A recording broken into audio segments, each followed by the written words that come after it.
Isang pang negosyo recipe na naman po ang aking ibabahagi sa inyo. Gagawin ko po ulit itong napakadetalyado nang sa ganon madali niyo po itong masundan. At ngayon pa lang sasabihin ko na po sa inyo na hindi po uli ako ipapahiya sa inyo ng recipe na ito dahil lahat po ng bumili sa akin walang ibang sinabi kundi pabili daw po uli. Dito po, una nating gagawin yung ating chocolate ganache para lang po sa kaalaman ninyo na sure akong may magtatanong, heto po yung tsokolate na aking ginagamit. Sa All About Baking po, 270 pesos ang 1 kilo nito. At sa all-purpose cream naman po na aking gamit, heto naman po yung brand. Disclaimer lang po, hindi po ito sponsored. Gusto ko lang pong maipakita sa inyo nang sa ganon, magkaroon kayo ng idea or kung gusto niyo pong gayahin talaga yung ating pinaka-recipe. Sa isang pan, nilagay po natin yung ating all-purpose cream. Then, iinitin lang po natin ito hanggang sa may makita po kayong maliliit na bubble sa pinakagilid. Hindi po natin ito pakukuluin. Isa rin po sa indikasyon, medyo makakakita na po kayo rito ng usok. Again, hindi po natin ito pakukuluin. Patuloy lang po natin itong haluin nang sa ganon maiwasan po natin itong masunog sa pinakailalim. At ang lakas po ng apoy natin dito ay medium-low heat. After nyan, yung ating pong chocolate ay hiniwa na po natin ng maliliit. Then, ibuhos po natin dito yung ating all-purpose cream. Takpan lang po natin ito ng plato at hayaan po natin ng 5 minutes.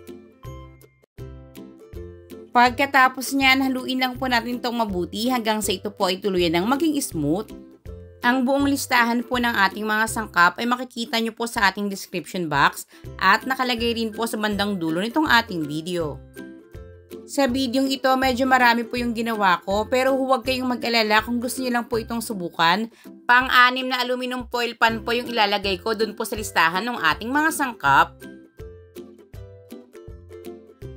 Para naman po sa ating chocolate cake, mangangailangan po tayo dito ng buttermilk.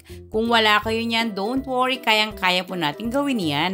Paghahaluin lang po natin yung ating evaporated milk at yung ating pangkaraniwang white vinegar. Sa madalas pong nagtatanong sa tuwing gumagawa po tayo ng buttermilk, kung anong brand daw po ng vinegar, kahit ano naman po. Basta wala pa po kayong hinahalong kahit anong pampalasa rito katulad ng asin at sili, pwedeng-pwede nyo pong gamitin.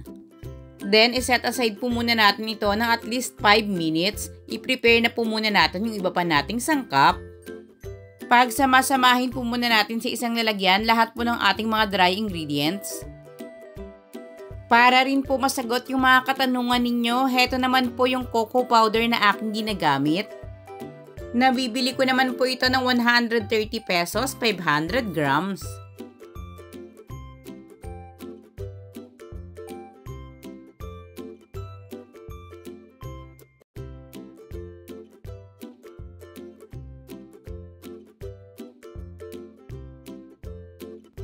Haluin lang po natin itong mabuti. Pwede po tayong gumamit ng panibagong lalagyan para po sa ating mga wet ingredients. Pero ako, ihahalo ko na po diretso dito.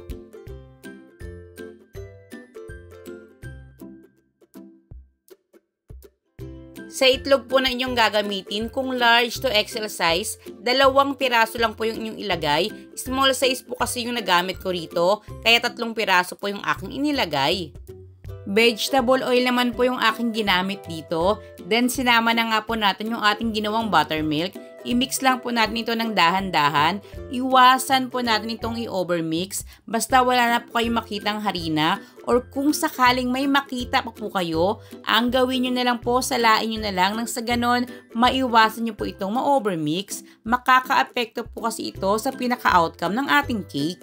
Inihalo ko na po ngayon yung ating last ingredients which is hot water.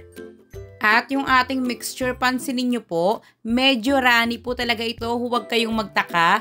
Napakaganda po ng ating chocolate moist na maluluto dito. Dito po, ang gamit ko ay 7x3 na aluminum foil pan.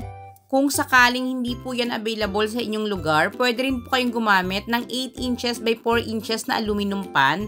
Yung inilagay ko pong listahan ng ating mga sangkap ay makakagawa po kayo ng 6 na loaf pan. Bawat pan po ang ilalagay natin ay 230 grams na cake butter.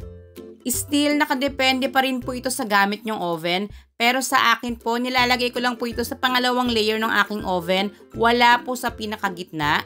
Preheated na po ito at ang pinaka-setting po, nakabukas po yung convection, 120 degrees Celsius. Lulutuin ko po ito ng 45 minutes. At ang may init naman po ay taas at baba.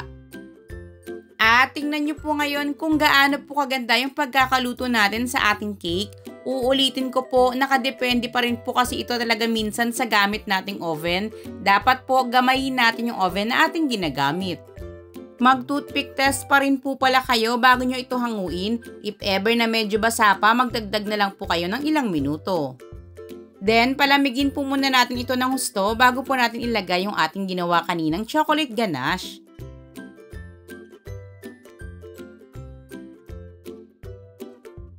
Bawat pan naman po, nasa 120 grams na chocolate ganache yung ating inilalagay. Then, hayaan po muna natin itong tuluyan ng mag-set bago po tayo mag-toppings ng ating mga chocolate chips. Dito po kahit anong toppings na gusto nyo ay pwede nyong ilagay. Pwede po kayong maglagay ng maliliit na marshmallow, iba't ibang kulay ng sprinkles, or pwede rin po kayong maglagay ng iba't ibang nuts. Palamigin nyo lang po ng ilang oras sa inyong fridge bago nyo po ito kainin or ibenta. And charan! Heto na po mga palalabs, ang ating napaka-moist na chocolate cake. I can assure you na talagang hindi po ito nakakaumay. Tamang-tama lang po yung tamis at yung chocolate naman po na ginamit natin ay hindi po ganon katamis. Kung sakaling nga po palang napakatamis ng tsokolating inyong magagamit sa inyong chocolate ganache, magbawas na lang po kayo ng kaunting asukal dun po sa ating mixture. Basta proper storage lang po, tatagal po ito sa ating fridge ng hanggang 1 week. Sa mga magtatanong kung magkano ko po ito binibenta, nire-retail ko po ito ng 150 pesos at sa aking mga reseller, syempre po dapat po may discount. Ibinibenta ko naman po ito ng 130 pesos, 10 pieces pataas po yung dapat nilang makukuha. Pwede nyo rin po itong i-offer as giveaways. Bilhan nyo lang po ng box na sukat dito, lagyan ng ribbon at dedication.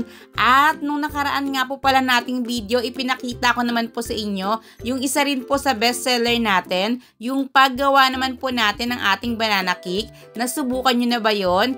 Kung hindi pa at gusto nyo po itong mapanood, just search Mix and Cook Banana Cake. Hindi na po ako naglagay pa ng full costing dito dahil magkakaiba naman po yung presyo ng ating mga bilihin. Pero kung gusto niyo pa rin pong gawan ko ito ng video, just comment down below.